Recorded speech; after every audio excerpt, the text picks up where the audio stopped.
All right, we are live for ANN In Depth. I'm your guest host, Ruben Covarrubias, joining you today, and I'm excited for today's topic.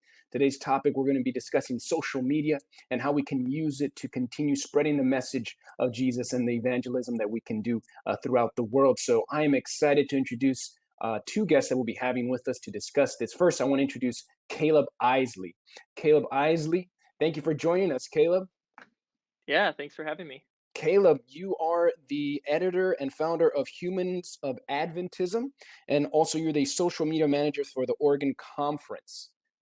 Is that Yep. correct? Did I get? And I've also been told you are a great storyteller, so I'm looking forward to that.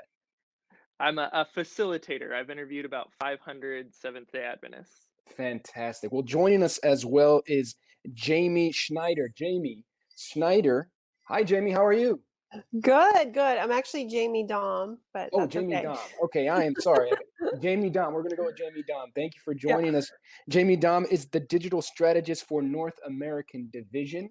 And thank you for joining us as well. I'm excited about this conversation that we're going to be having, that I feel I'm going to be learning a lot from when it comes to social media. And we have two great experts joining us today. Thanks for joining us.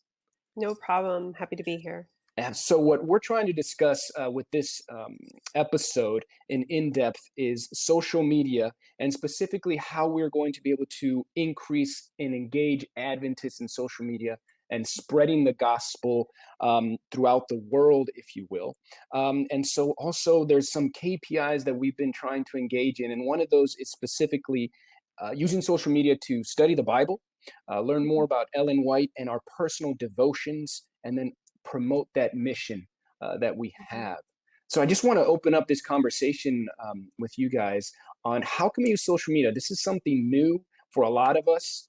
Sometimes we kind of don't engage with it because we feel, I don't know, can this really spread the message, or is this where I'm supposed to be when it comes to my personal devotions? So let's start with that.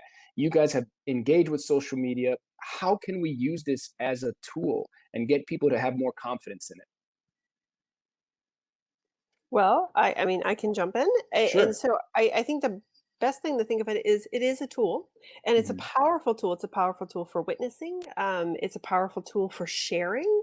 We can, it used to be that we would have to always share in person, and suddenly with social media, we have the ability to share around the world what we're experiencing in our spiritual life, what is speaking to us in our spiritual life, and sharing our thoughts and getting other people to comment and engage, and to also reflect upon how maybe the same verse or a similar experience has impacted them. Because, back in the Old Testament, God asked Moses, "What is in your hand?" And to Moses, it was a staff. It was a shepherd's staff to lead sheep. But with the power of God and the Holy Spirit behind him, he was able to perform miracles. He was able to lead God's children out of slavery and bondage. So anything that we have in our hand, we're asked to use to spread the gospel and to lead others to Christ. And I think we can do that in very human, very personal, very authentic ways. I think it's been helpful for me, at least, to view the internet as a place. It's a place you go, and this is helpful in not just picturing like how you're using your time. For example, when you're traveling to the internet to do something, you're leaving the people around you, right? This is a place where you put your attention, your time, you build things there. But framing it as a place evangelistically and for us as a church means that this is a place that is largely unreached. If we knew of a country that very few missionaries were going, the church was not funding people to go to, they were not sponsoring pastors to preach in, Amen. that would be an unbelievable thing, especially with the amount of people that are living in the internet, online, using social media, getting most of their information from the internet, having a lot of their relationships online. If we knew of a country and all of those things were true, it would be absolutely ludicrous to say this is not a place we will go, especially with the relative safety that we have. We might get our feelings hurt, but the dangers that people have physically in other places are not present necessarily online. So to frame it this way, as a place we go, I think absolutely alters our perception of how important it is to be Mm, present there, Mhm. and Mhm. how important it is to model something different. Even if the complaint is, well, the internet is full of explicit material, bad language, Mhm. ideas that are harmful, whatever. Okay, but when it comes to mission, when has that ever been a reason not to go? yeah. Yeah. Mhm. Man, Mhm. that's such a Absolutely. great point, Caleb. I never thought of it that way. Mhm. Of like, this is a place to go, because it Mhm. changes Mhm. my whole point of view on it. Mhm. Because we're always told, hey, we need to go here, we need to go there, and the internet is Mhm. just seen as a place that's not really a place. So when you put it that Mhm. way, it's great. And Jamie, with your analogy of it's something in our hand, like Moses, man, those two Mhm. things together just kind of Mhm. encourage us in what we're Mhm. doing. Mhm. I Mhm. wanted to touch a little bit on maybe some pushback that you guys, because both of you are very well engaged with this. Mhm. And basically, how did this journey begin that you've realized this can be a great place and it is a mission field, as you described, Mhm. Caleb? How did that begin for you, and how has that taken off? Let's start with Caleb, and then we'll go with Jamie. Mhm. Sure. So you're asking, how did I start coupling kind of internet work or digital work with my faith? Yeah, Is that the question? yeah. Okay, Mhm. so I am a person who grew up fourth generation Seventh Day Adventist, went to the same academy that my parents, grandparents, great grandparents went to. Just like I am culturally, aside from my Mhm. faith, culturally Adventist.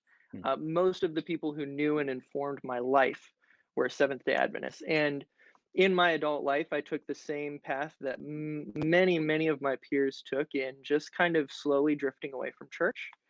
Um, During that time that I was kind of not attending church, I took an internship with a newspaper, Hmm. got very into journalism in my local community, and just learned a lot about the people there, and the importance of connecting with their lives outside of the church building.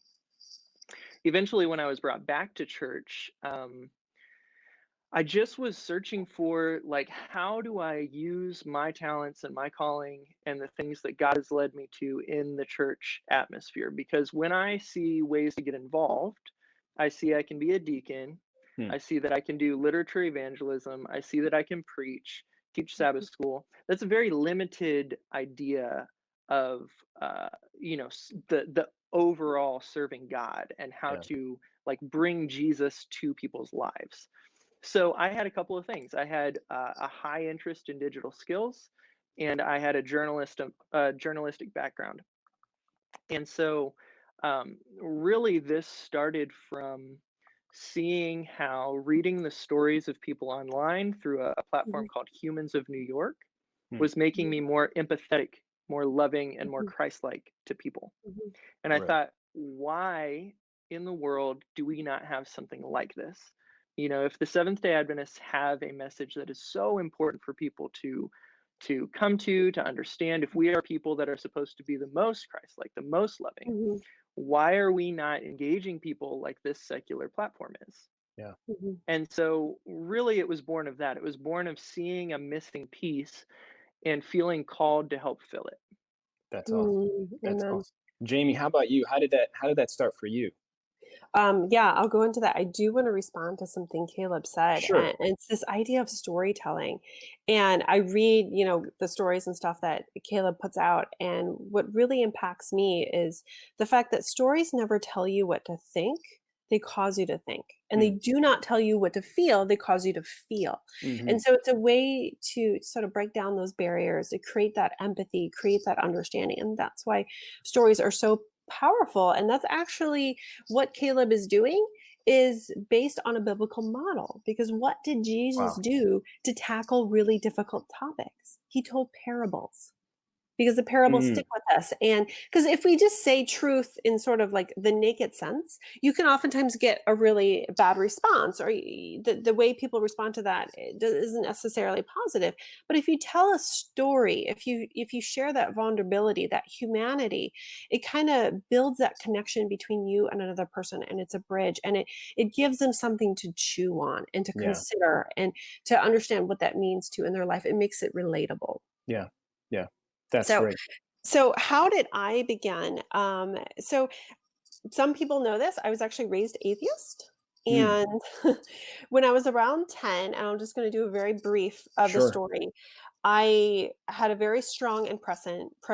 God intervened in my life, and He told me not to go with my parents on a certain day, to Mm, actually, not be in the car with them.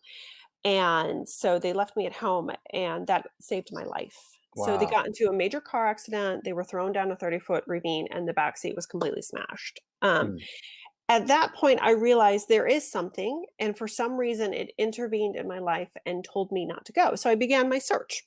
Now, not to date myself. So when I was in college and the worldwide internet was now available to everyone, what did I do? I did my research, and for me, my journey was a very private journey, and this is true for so many people. People are literally Googling for God. I yeah. did my research online. I could do it in Wow. privacy and comfort, and so that's where my journey began, and even now, and so working for 10 years in the secular world and working in marketing and digital marketing and selling tickets. And so I was always driven, for sales and conversions, making it very Hmm. trackable, making it very practical. It started to be a burden on my heart that we should be using this for the church. Yes. Because I started by having this very personal experience. God is a personal God. And suddenly that, hit me in a very hard way. And where I was comfortable searching for God was actually online. Hmm. And we know that particularly young adults spend anywhere between 9 to 18 hours a day behind a screen. Wow. That is just a mountain of untapped potential. People go online for anonymity, for safety, so that they can ask the hard questions that they don't feel comfortable talking to someone in person, or they're worried about how the person will respond, Mm, and so they search for those answers online. That is how I began. And so realizing that and taking my background in digital marketing and development and all this stuff, I wanted to marry the two together. And God opened up an opportunity for me to actually work on this youth ministry, in which I started wow. doing that. And then I got hired by the North American division. And that has been my dedicated life for the last 4.5 years. And what I have come to realize is that we just have so much untapped potential. And like Caleb said, it's a place. It's a place we Yeah. go to share ideas, to exchange with others, to learn new things, to pass the time. Yeah. And what better place to share our message of hope and wholeness than to share it online? And uh, where people are searching nowadays, that initial journey, that awareness, that seeking for information and understanding, more often than not, occurs online. Mm, So when people are Googling these questions, is God real? Does God care about me? Does God hate me? Like when you go into like Google or even YouTube and you start typing in a search and it auto finishes, that tells you what people are searching for in large amounts. When they go online to search these questions, who's answering? mm, The church, in a very powerful way, should be the voice that answers back, that provides those answers, because who's providing the answers now? Largely the secular world. And yes. oftentimes, unfortunately, especially in regard to Adventist faith, it's people who are antagonistic towards our faith, who are hostile to our faith. And we have not jumped into the conversation. We have not lended our voice. We have not spoken. We have not represented Christ in Mm, these spaces. And what I came to realize is word of mouth marketing is always the most powerful form of marketing. mhm. We trust what our friend says over what any kind of brand says. And so when I think in terms of digital discipleship, we are all brand advocates for Jesus Christ, for Yes. God, for the gospel, for the Bible, but we're not doing it. And all we're asking is that people do the thing they already do, where they send links to their friends. Hey, I got this really great new like shampoo or watch or shirt, or check out this Yeah. deal, or hey, do you want to go to this concert or this event, or whatever it is that you're sharing with your friends via text and social media and messaging apps and video. Do the thing you're already doing. Hmm. but do it with intention for the kingdom. This is a legitimate mission field. This is legitimate ministry, and it's never been easier to share your faith and to share how your walk with God is going on a daily basis. And you never know how far it's going to reach, and you never know how it's going to impact people. Absolutely. That's fantastic. Let me ask this question for some people that may be asking, well, for myself, I grew up in the church. I'm used to, I'll put it this way, the old style of evangelism, if you will, bring everybody into a church or a big Mhm. theater, and let's just evangelize. Um, and then they kind of, now this whole the internet and the social media, how, Mhm.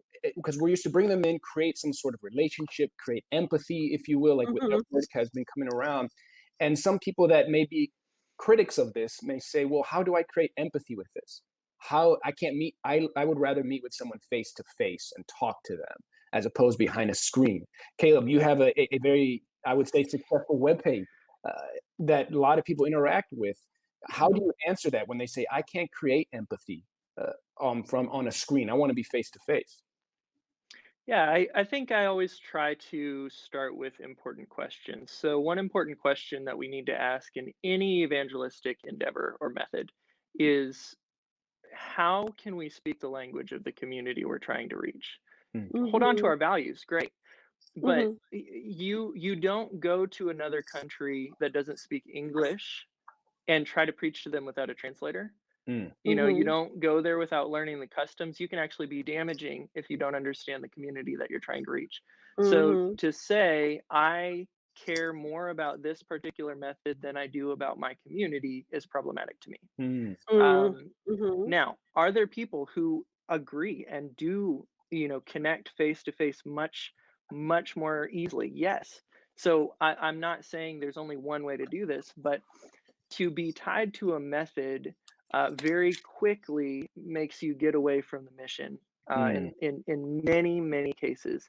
And so if people are going to a certain place for information, that's the place we have to go. If people live in a certain area, if they're only reached in certain places because of their socioeconomic status, all of these Mhm. things require us to actually be connected to our community. And I think one of our Mhm. issues is that we want to do things our way, and Mhm. we really don't want to invest that time and effort and Mhm. love and energy and Mhm. patience into getting to know our community first. Mm. Mhm. So that would be the question first, is just, are you more tied to the mission or the method? Mhm. Wow. Mhm. Because if Wow. you're more tied to Absolutely. the mission, the method will always change. Yeah. Forever. We don't. If somebody wanted to do an evangelistic series, but they refuse to drive a car, Mm. Mhm. they're saying, I only want to do it the old way with a tent and a horse and buggy. Yeah. That sounds ridiculous, Yeah. right? Like Mhm. Mhm. nobody. And this is very similar to asking that question to someone who understands different methods used today. It, why would you not want to use the things that connect with people? Yeah. Mhm. So, I would never try to shame that person, but I would Mhm. say, ask better questions about, Mhm. if we're doing an in-person thing, if we're Mhm. doing a traditional style, are we Mhm. reaching the people who connect best with that style? Mhm. Is Mm. this specifically for that target audience? Great. If so, do it for them. But also, we need to develop things that reach people who speak and meet and communicate in a different way. Yeah. Yeah. Absolutely. That's amazing. That's great because Mhm. what I'm hearing here, and I think that's a lot of us or some people may hard to understand, is we're not changing the actual mission. We're just changing the method to reach Mhm. as many Mhm. people as we can. And I know for Mhm. a lot of times some people confuse that. Oh, you're changing the Mhm. method. Oh no, you're changing what we're, and it's like, no, don't get, I Mhm. appreciate what you're saying, Caleb, Mhm. with that. Jamie, sorry, I feel like I cut you off. Oh, no, you're fine. I actually just want to tag into that. So we do not have a message problem. Hmm. We have a distribution problem. And like Mm. Caleb was touching on, it used to be that if you wanted to hear a preacher, you had to travel great distances, by any means to meet them in a specific location. Yeah. Now we can spread the gospel. We can browse preachers online. We can share the gospel anytime, anywhere, any place where people spend their time. Again, this is it's completely a biblical model, but with different tools. We're scaling up. We're scaling up the biblical model of meeting in a physical place to be able to reach the world. It's basically just friendship and typical evangelism scaled up. And so we have to reframe how we think of evangelism, how we think of discipleship, and understand that meeting in the digital space is just as legitimate. We need to legitimize, and we need to put our support behind it, because when it comes to going to a foreign country, we understand where we might be uncomfortable. We understand that there's going to be cultural boundaries, and we need to become a student of that culture. But for some reason, we have compartmentalized, we have siloed ourselves away from the time that we spend online in the digital space and the time we spend with our faith. And, here's the thing. God calls us to go where the people are, where people spend their time. The message hasn't changed. How we package it and distribute it has. And we are all called to be disciples. And we lead crazy lives. Thoreau said the mass of men lead lives of quiet desperation. I feel that every day. I have more on my plate than I can ever accomplish in a single day. And we should not expect other people around us to have any different kind of experience.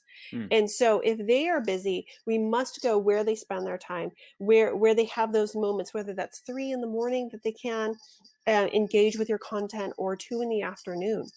When we engage in digital door knocking, as we call it, we share our faith, we share resources and stuff online. The person who is in your newsfeed, who sees it, regardless of what platform you're on, the same principle applies. They can engage with that content when it's convenient for them.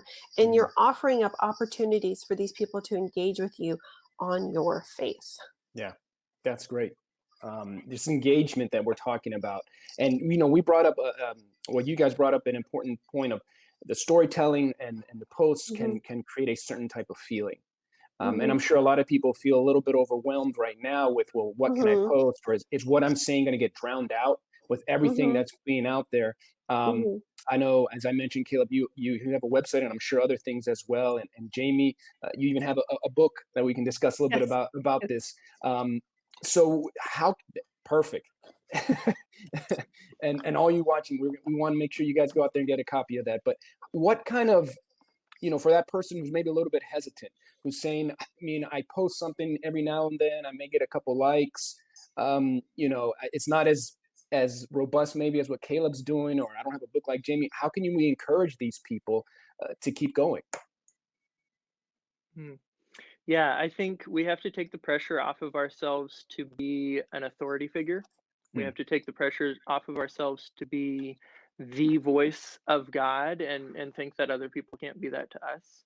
I think a lot of people view this as the only way to teach people about our beliefs is to tell them a lot of facts, like to get a bunch of information out there. I don't know that that's true. In fact, I know for sure it's not.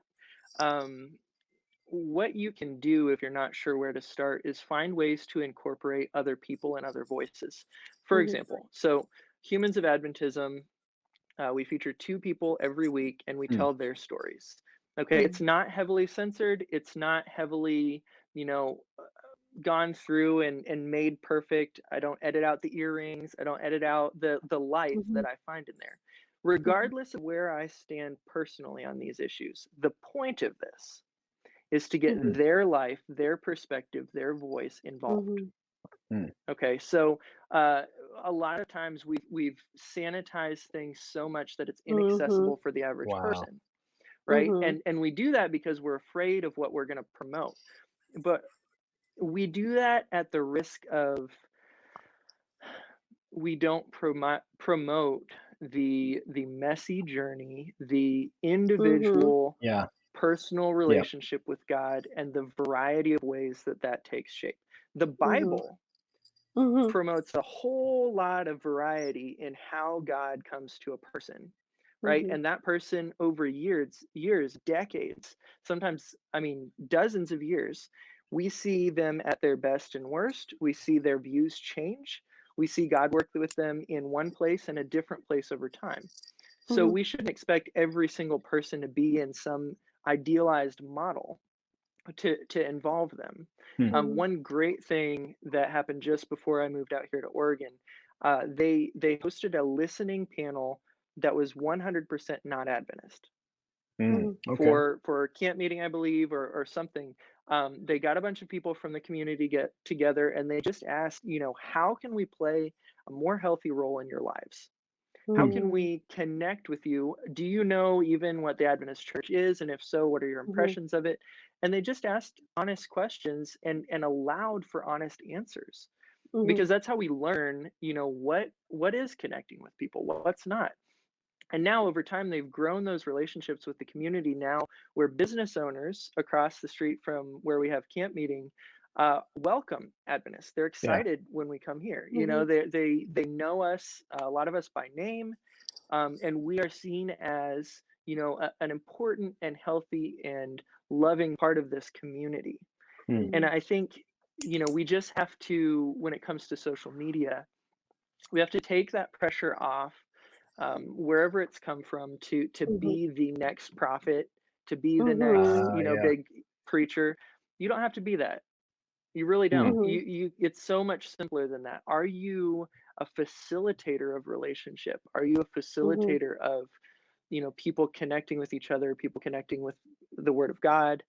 And you can do that in a lot of different ways. Some people, I mean, their ministry is food, Yeah. right? Some people, the best thing that they can do is open up their home and share online that people are welcome to come eat there. Wow. There are countless ways to use the internet outside of just the posting Bible verses all the time, outside of the posting Yeah. event announcements. We just haven't opened up to the idea that this is largely, an empty field that we can plant what we need to in it. Yeah. There's I like so that little imagery. done already that you have the freedom to do something. Now, if you don't have ideas, this is something that a lot of people struggle with. They're like, well, I don't know. Follow, that I can recommend 20, 30 people. Yeah, absolutely.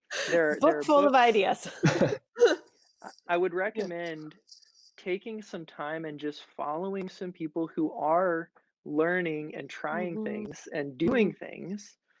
And don't go on there to change what they're doing or give your opinion necessarily, but learn about what they're doing. Yeah. And then get some ideas and inspiration from that, just like you would if you were learning to preach, just Yeah. like you would if you're a new Christian, right? You are going to be new to this language and this digital work, and that's okay. Yeah.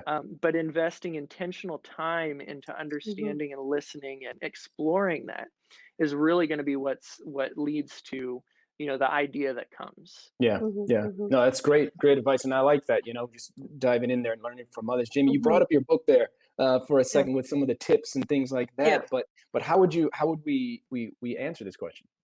Well, I would say, again, Jesus provided a model. We seem to think that because, Jesus lived 2,000 years ago, that it has nothing to do with how we use modern day technology. So what did Jesus do? He attended to people's felt needs. He attended to their emotional, spiritual, physical needs first. Right now, we've been going about digital missions by inviting people to our next event. That's not what Jesus did. That's not the example he set. He dealt with people's very real felt needs. Then he bid them come and follow. And they didn't have to be an expert. The woman at the well, she immediately ran to her village to witness and to testify of what God, Jesus had already done in her life. And she just met him. Our church was founded by common folk. So unfortunately, we've sort of abdicated our role as individuals to, the professional theologians and the institution. And and they have a role. But we all each also have a role, and it doesn't matter whether we have 4 or 40,000, followers or friends within our sphere of digital influence. We have influence, and we can find very real ways to listen to people. They share an unbelievable amount of content online about themselves, oftentimes very personal. Are there ways that we can actually directly respond to them and address that felt need? Because once they understand how, and this might sound trite, but once they understand how much we actually care, then they might be actually interested in what we know and where our peace and where our hope and our wholeness comes from. And we're too focused on a short-term goal of getting people in a building. And for too long, And again, I'm just building off of what Kaleb said. For too long, we've been the building up the street. Now we're the empty building up the street. Wow. Mm-hmm. And we're not focused on those relationship building, really understanding, becoming students of what people's real issues are and ministering to their needs first. And focusing on those long tail goals, meaning in marketing speak, they might not be baptized tomorrow. They might not be ready to come into your door next week or not even able to because of COVID, but where are they going to be spiritually 20 years from now? And a really interesting real life example for me is we have, and I come from atheism, so I'm hoping to be able to speak into this person's life, but we have a neighbor who I think his only wardrobe is shirts on atheism and anti-Christian. Mm-hmm. And my husband and I have been praying about ways to build a relationship with them first. And to kind of break down that barrier, because my experience is atheists have usually been very hurt by the church. My mother was very, very hurt by religion and people who claimed, to be religious, and that's how they end up being sort of hostile to beliefs. And we've been praying and praying and praying. Well, his wife ran into me on the street and she's like, I have to know what you do for your garden. And I was like, what? So in the backyard, this year we moved my garden to the back deck, because obviously we're not hosting parties this year. We moved the garden to the back deck. And so I have all these growing tomatoes and kale and like my little garden back there where our backyards meet back to back. So she's been watching my garden grow. And suddenly she has questions. So now I've been going over there and coaxing her with like her tomatoes and her peppers and stuff like that. And we're building a relationship. And we can do this online, because what starts in the digital space is not confined to the digital space. So if you have a young person who expresses a need, or someone who has maybe recently lost their job, and you can help with resume and cover letter writing. I've been doing that for people. I've been seeing their felt needs and say like, okay, they have a job. They've worked at the same place for 15 years. They probably haven't written a resume or updated it. So I text them and I say, hey, do you need help with your resume? And, I have a lot of experience in this, or your cover letter. And I've been helping people that way. Or the young person who's just out of college and struggling. So they move every year because they're always getting that like discount rent or whatever.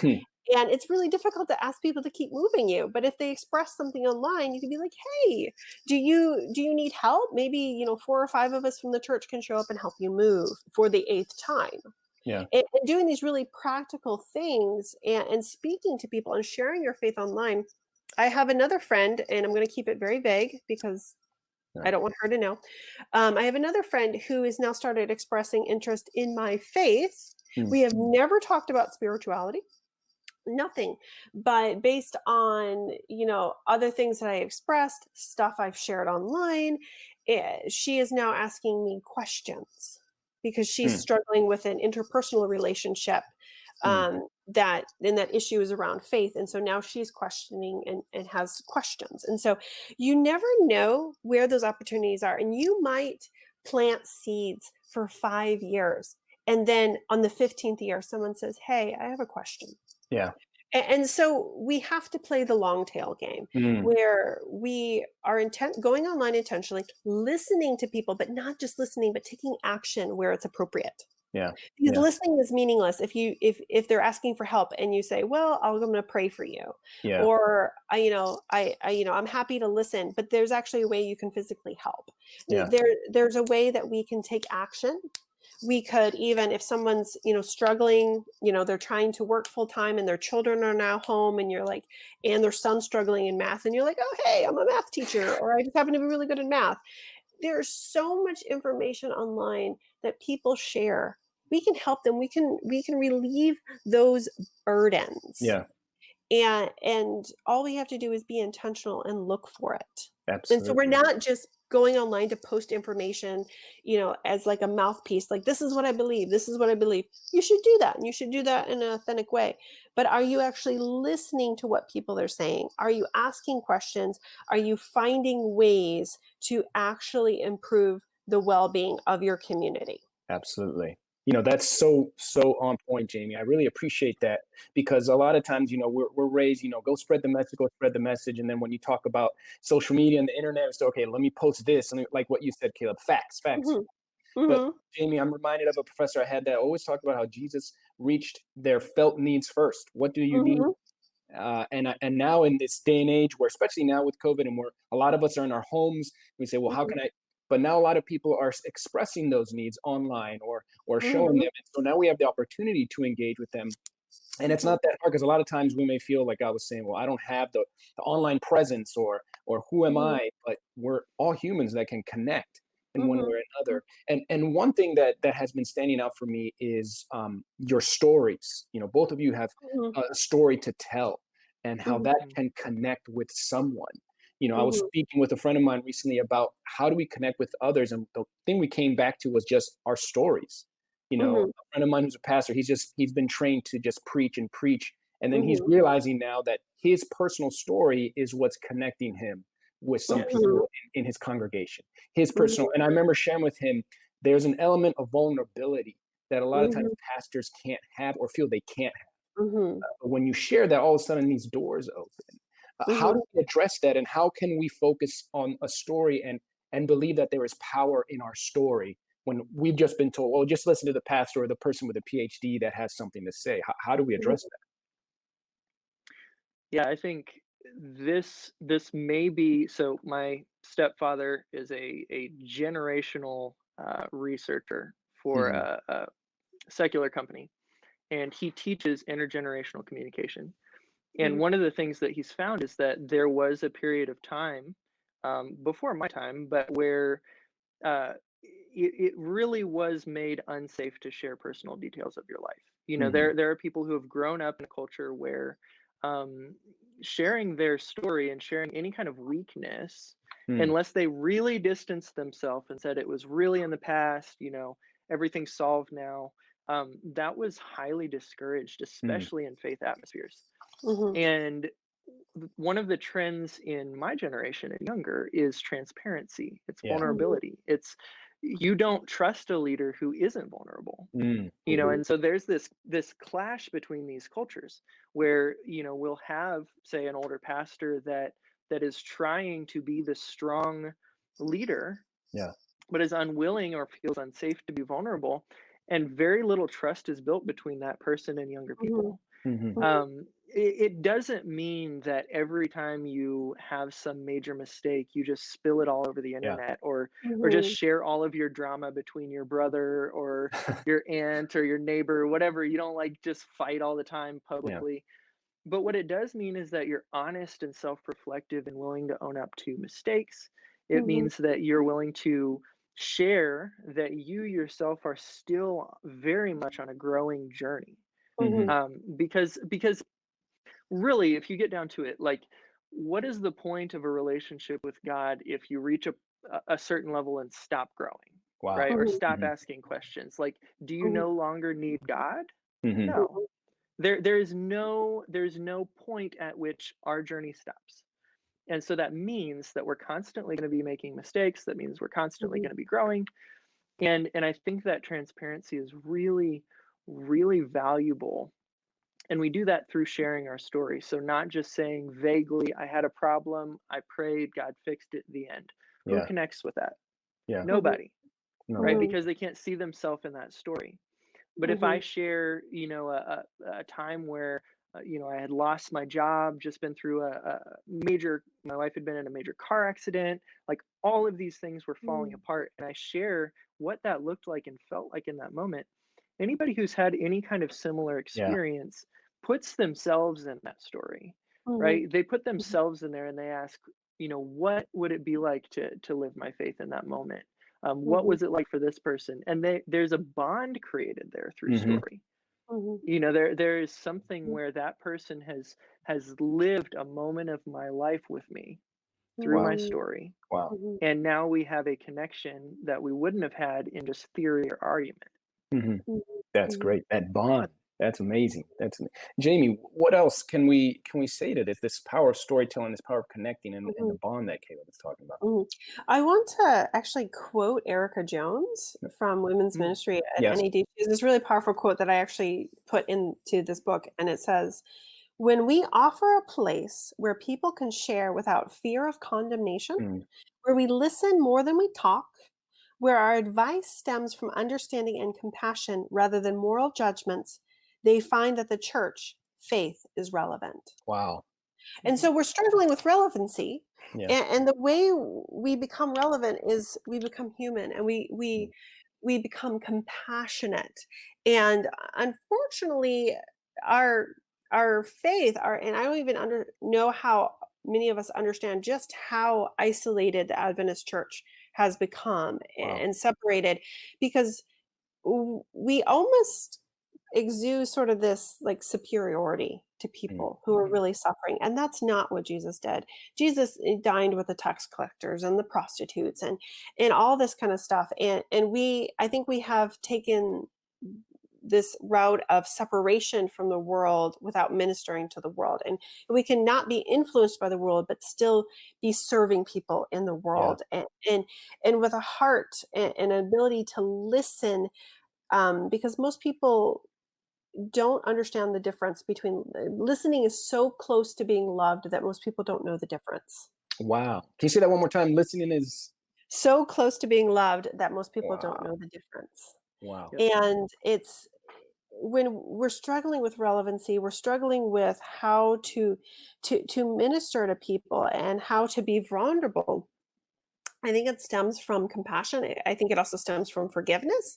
One of the trends that are happening now that concerns me a little bit, where in some cases we're not allowing room for growth for people over several decades. Hmm. And that's where I think the church can step in and hold the example, is that when someone says, something has been called into question from several years ago and they feel like, I'm in a different place now, I apologize, that we actually offer that forgiveness as well. Wow. Hmm. um, and as well as people's experiences. And too often when someone shares the dirtiness of the reality of our life in a sinful planet, we often repel. Yeah. And we do this in the digital space. We can sometimes come off as very judgmental. If the person's sharing, they already know that it's wrong. We don't need to tell them it's wrong. We need to help offer them. There's something that Ellen White says in the Ministry of Healing book, where she says, we don't need to preach on the corner and tell people that they're sinful and they're doing wrong. And we don't need to tell the drunkard that what he's doing is wrong. What we need to do is offer them something better. Mm. Mm. And that beauty, that love of God, and that hope for something better, that hope for wholeness, will actually help draw them away from whatever vice or sin that they're struggling with, or past, or heartache, or guilt or shame, whatever it is that they're struggling with. If they've been a victim of something, anything, like, we can offer them something better, and Wow. we can offer that without judgment. Wow. Because we're no better off than they are. We That's just right. think they are. Yeah. And I can completely resonate with that, because you see it all the time. And going back to the digital space of, Mhm. a lot of people are afraid to maybe put something out there because of how the response will come about. Yeah. And I put something out there and it's out there, and you're a little Mhm. bit hesitant of the response. And when I Mhm. have people in a room, I can control the narrative a little bit more, or I can control how people respond. So what we're talking about in vulnerability, and we're talking about being open and telling your Mhm. story, and specifically what you said, Jamie, about this is a long game. This is a long journey. And Mhm. the digital space is fast paced. It's, Mhm. just boom, Mhm. boom, next thing, we're on to the next thing. So Mhm. how do you combine those two things? When And I would Yeah. actually add and say, sorry to jump in. No, please. When we go to when we go to the physical mission field, many people have risked their lives. Mm. And the reality is, when we put stuff online, it can possibly be found for decades to come. Mhm. And some things may come back to haunt us. Some of that I personally don't agree with. I think we need to have a spirit of forgiveness and to recognize that people grow with time. But here's the thing: we are not currently being called to risk our lives to proclaim the gospel. And many people through the centuries have. Wow. So the way I view it is, if I post my faith online and 30 years from now it's used to imprison me, or to, God forbid, persecutions happen, then so be it. Wow. Mm-hmm. Because if I'm posting my faith and what God has done in my life online, and even if I just get negative feedback or whatever, that is a small price to pay if you're sharing your faith in an authentic and loving way. And yes, there may become a time in which these things can haunt us. I do believe, we are the end, the time of the end is coming soon. I do believe that. And I do understand that there will be persecution. But in this moment, we are not asked to lay down our lives. We are asked to witness. Yeah. And we have a powerful tool for doing that. And, I hope that when the time comes, that, many of us will still be able to stand by the things that we've posted and stand by our faith. Wow. That's really powerful. Kaleb, going on with what Jamie's saying. Yeah, sorry. I don't know that we have to give in to the pressure to move as fast as maybe the internet itself is. I think it's good to be aware and engaged, but I think the most important thing is consistency. So it's not necessarily, do I post 5 times a day or every day? But when you use your voice and your digital energy and investment, how often are you exhibiting a Christ-like character? I think that's so much more important. If there's somebody that I only see, once every week or every couple weeks, but it's consistently Christ-like, I will engage with that person consistently as well. And on the other hand, there are people who post all the time and half their stuff is very condemnatory, not interested in getting to know people, not interested in reconciliation of any kind, just judgment. They're using the internet all the time, but are they consistently modeling a character of Christ? No. So people will disconnect from that. And I think that consistency is so much more important. And is there a barrier for people who are just trying to learn the internet? Yes, there is. Just like learning any other language. It's difficult. It takes time. You have to talk with native speakers. You have to take in different types of ways to engage with the internet, just like you would take in, maybe different types of media learning a new language. It's not all just from the radio. It's not all just from talking to somebody. It's not all just from TV. But many different avenues for this, and the internet is full of many different avenues within it. So yeah, I think just taking some of that pressure off of ourselves. You don't have to be the next blogger. You don't have to be the next. You shouldn't be chasing the most amount of audience ever. What you should be focused on is very meaningful connections and meaningful impact, even one person at a time. Yeah, that's great. Jamie, were you going to say something? Oh, I was going to say, we wouldn't be disappointed if 20 people showed up to our Bible study. So if our view only gets 20 views, if our video only gets 20 views, then that's great. And I love what Kaleb said about consistency in our walk and consistency in our witness. And here's the other thing. Yes, the internet is not for everybody. I will say that, I love this idea. Our church was founded by very young people in kind of a grassroots movement. Now is an opportunity for young people to kind of step up and take the lead and take the role. And for the older generation that might not be comfortable, here's an opportunity for you to legitimize, to encourage, to lead, to mentor, because again, these are not new concepts. We're not changing our message. We're just using a different platform. So the wisdom, and I talk about this in the book, is this is built upon the wisdom of the Bible, the model it provided, and the accomplishments of evangelistic giants, and then the creativity of what's happening right now in the digital mission field. And as a leader, as an older person, you can help legitimize, you can encourage young people, you can remove barriers so that they can step into the digital mission field and fully commit themselves to the digital mission field, whatever field they are called to.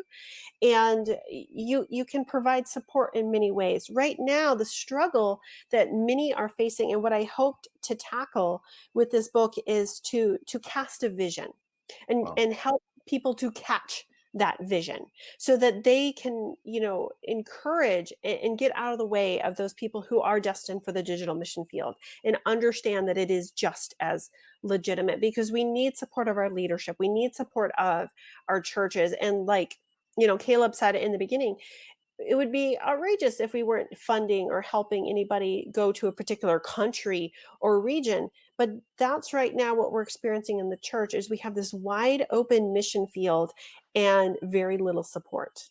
And so this guide that I wrote is to cast a vision, to give a practical roadmap of what this can look like, and empower and equip and inspire people from all walks of life to use their influence for good. Awesome. Now, really quickly, what's the name of the book? That way we can make sure everyone knows the name of your book and where they can find it. All right. Digital Discipleship and Evangelism. And Evangelism. And you can find it on Advent Source. So the short link for that is SDA data. So SDADATA.blog/book. Or you can get it on Amazon. You can search it. You can search my name. I only have one book, so there you go. So easy to find. So Jamie Dom. But you can find it on Amazon, and the short link for that is capital SDADATA.blogs/Amazon. So SDAData.blog Amazon. So and we'll be putting that on the screen so people can see that as well. Oh, great. So That's fantastic. And again, I will stress this. Yes, I put all these ideas together in a cohesive narrative, but people like Kaleb and so many others that are credited in the book and cited really inspire these ideas. We are, I think, on the cusp of a movement. There's a lot of creativity, a lot of, I think, brilliance and heart going into the digital mission field where people are jumping into it without any support. And this is the advocate for all of you who's stepping into this mission field to advocate for the importance of it and a realistic path for what can be achieved and what it can be looked like. Because can you imagine if, we have 20 or 21 million members worldwide, used their digital influence, or how many of them are online, use their digital influence for good and to spread the gospel. Now that would be total member involvement. Absolutely, which is what we're working for, and that's fantastic. Kaleb, here before we wrap up here, you have the website Humans of Adventism, correct? Yep. How have you seen that be a way of influencing others and being able to tell stories? There is a visible relief that comes from people when they come across this.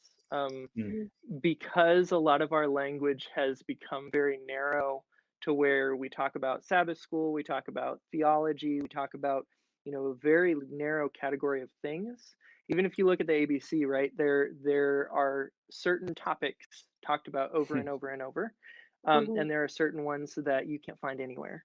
Yeah. And uncensored, kind of not sanitized story is one of those things that people are craving and starving for. Yeah. And so I've seen a couple of things. I've seen, especially amongst young people, just this sigh of relief that we can actually talk about the things that are going on in our lives.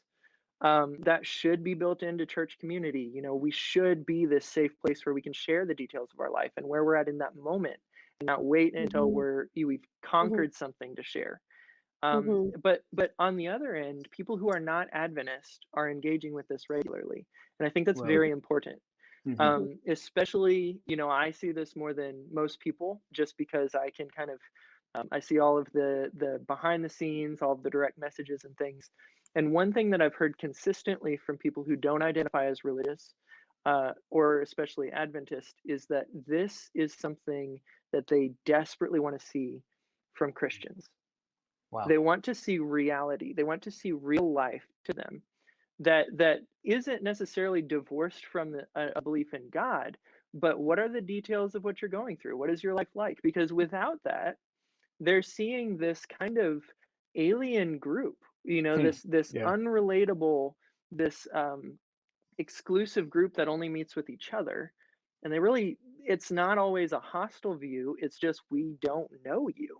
Yeah. We don't know you. And so, it's been described to me as unthreatening, as welcoming, Mhm. And I think the reality right now is that there's less and less trust for the church as an institution, not just the Mhm. Adventist church, but Christianity and religion in general. And we have a little more work to do in that very first step of building the relationship. Mhm. Mm, People will not Mhm. just trust us because we use the Bible to prove something. mm. They have to see how the Bible informs who we are. Yeah. Mhm. Wow, Mhm. that's really powerful. And for we're wrapping up here. Wish we had a lot of time to talk about this, but it's so important that we create that connection with people, that we create that way of saying, like, I really like what you're saying, Caleb, that we're not just a group that's untouchable or on another plane, that we Mhm. can relate. That Mhm. relatability is something we can all do. And Jamie, you've been sharing some great examples as Mhm. well of how that can happen. And I hope this has provided some sort of enthusiasm slash just excitement of how we can interact with other people and continue sharing that message of who Jesus is, Mhm. and just continue getting people involved in who we are. I just want to leave one last thing you may want to say, Jamie, on when it comes to social media, when it comes to the internet. I'll leave both of you with like last things you may want to say to encourage people. Jamie. I would say think empathetically Hmm. and think about what barriers to entry to faith people might have and try to address those. Also, just simply always try to put yourself in someone else's shoes and share, and don't be ashamed of the gospel. Hmm. And you never know who you're going to reach. And start today and just do a little bit, week by week, day by day. You'll become more comfortable with it. You'll grow in your own faith walk, and you never know what God can do. And God, the Holy Spirit is working with you. You are Hmm. not alone. And so Amen. you might post a video that's kind of not so great, or you might not be the most articulate or good at writing stories, but just share, because no matter what you do, it will be more authentic. And the Holy Spirit is working alongside you. And you don't know who needs to hear the message that you have to share in that moment. So if there's something on your heart that you want to share, answer that call and Hmm. just start doing it. It'll get easier. Great. And Caleb, anything that we can share with the people watching us? Yeah, I think the simplest way is just to imagine if you were looking at someone of another religion that you don't believe, Mhm. what are the things that would reach you? What are the things Mhm. that would bond you to them? What are the things that would connect you? Mhm. If you had someone, talking about Islam, right? If it's all you see is theology, well, you don't believe in that same theology. So do you connect with that person? No. If you Mm-mm. see them in your community, in your neighborhood, helping people, you better believe you connect with Hmm. that person, right? People are going to connect with you before they ever listen to what you have to say about Mm. theology. Amen. And so if you Yeah. just look at yourself and the actions that you're taking and your online content, and you say, if this was done by another religion, would I connect with it? I Yeah. think that's the easiest way to really keep yourself in check and accountable, and to grow in a way that's very bonding to the people around you. That's Amen. great. Well, thank you so much, Caleb and Jamie. You guys have been fantastic with the insight I have learned myself. Honestly, I have. I don't get involved that much with the social media, but now I'm encouraged to go out there and continue spreading that gospel. And I hope those of that have been watching us are as well. So again, Caleb and Jamie, thank you so much for taking the time to be with us. We hope we can engage with this conversation again. But thank you for encouraging people. Thanks again. And for those of you watching, we want to thank you for spending this time with us. And we hope we've encouraged you with this conversation to go out and continue spreading that gospel and to not be afraid of connecting with others. Again, thanks so much for joining us, and we'll see you again next time. Right. Thank you.